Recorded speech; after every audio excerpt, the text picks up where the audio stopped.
And here we are talking about these subjects again, but let's get to it. Hey guys, how are you? I hope you're all well. I'm the Monio, the interdimensional demon who talks the most about DC animations on YouTube, and you're on my channel. We recently had the new Batman animated series, called Batman Caped Crusader, which came out on Prime Video, which is very strange to me, since things related to DC usually come out on Max, which is owned by Warner, and this was already a break in expectations for me, since I expected this animation to be something different from the usual because it was coming out on another streaming service, but it's a typical Batman animation, and it's almost ironic that Suicide Squad Ice Guy, which is something very different, came out on Max and this Batman series is on Prime, anyway. But let's get straight to the point. They changed the characters, turned Penguin into a woman, woke culture, and blah blah blah. And while I was watching this animation, I kept thinking about how people and the internet in general are so politicized that they turn things that should be simple into something boring and open to discussion of a possible political agenda, and this becomes even more evident if you take into account that the concept of different versions of the same character has always existed. For example, War Machine is a robot. In the Spider-Man animated universe of the 90s, he is not James Rhodes, but in the Ultimate Universe animation, he is just one of Iron Man's armors, and Jarvis from this universe is not an AI. He is Tony Stark's butler. And I don't even need to say that in DC this concept is extremely explored. We have already had Soviet Batman, Vampire Batman, Joker Batman, Batman of the Future, Batman Who Shines in the Sun, Lego Batman, and many other versions. So why exactly would alternative versions of characters be a problem? And as surprising as it may seem, it's not a problem. Even people on the internet understand that this is a different version of the character, unless he's part of a minority, in which case you'll see a bunch of bearded men crying and saying that it's woke culture and that they changed the character. Do you realize that the problem isn't the change? The problem is having minorities. If I make a Batman exactly like the Batman everyone is used to, and I put on his profile that he's bisexual, everyone will complain about this change, a change that literally makes no difference to the narrative. Complaining that you don't like bisexual characters is as pointless as complaining that you don't like characters with blood type C. But the Monio, depending on the narrative being told, the character being bisexual or not can interfere with the story. And I ask you, at what point did the fact that Constantine or Harley Quinn are bisexual make their comics or animations bad? At what point did the fact that Deadpool is pansexual make his movie worse?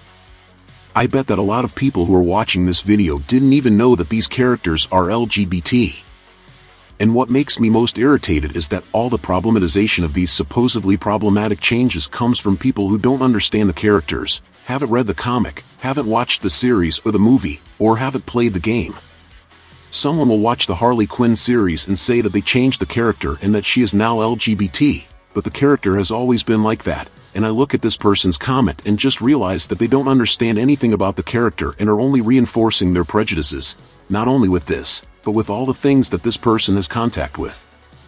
So for me, it is very irritating to have to keep discussing the purpose of a character change, because these are changes that are always happening, and the discussion should only be about whether this version of the character is good or not. Having said all that, is Batman Caped Crusader good? And I tell you that it is. But it's not what I expected, and let's separate things well, because the series is indeed very good, including showing facets of Batman that are little explored in the character.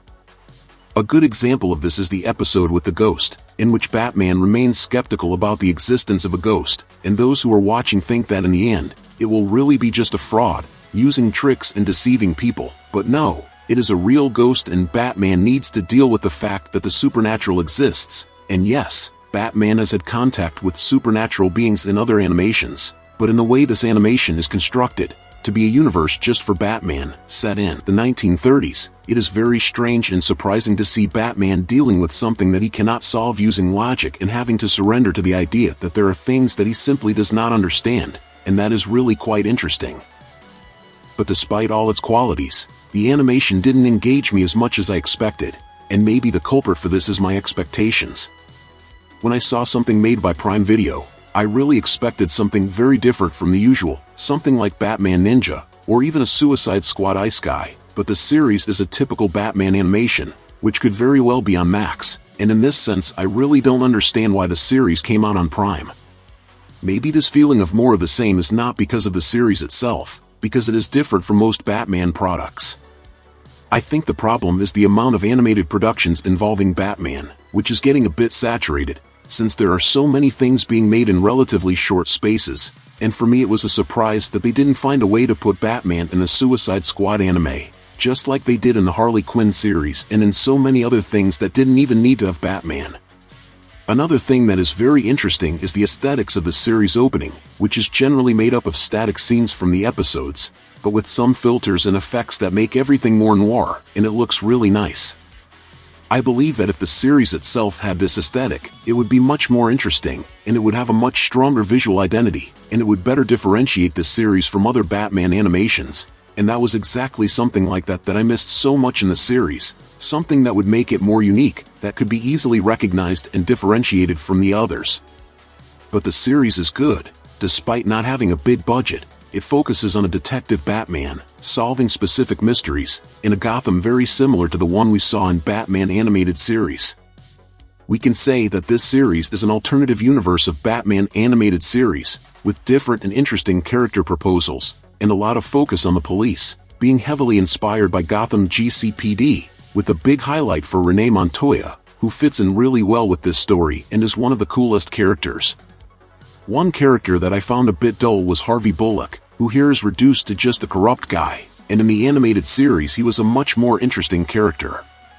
And one of the changes that I found most interesting was that of Harley Quinn, who in this version, has an origin completely unrelated to the Joker, with her madness being much more related to the fact that she is obsessed with trying to understand the minds of the patients she treats, and this creates the persona of Harley Quinn, and this makes total sense in terms of design and character development.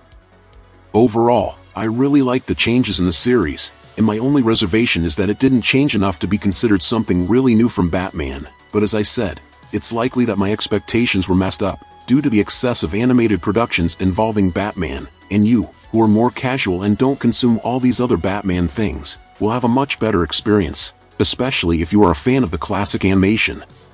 But the Monio, I didn't like any of the changes. I prefer the classic animation. I'm not obliged to like this animation.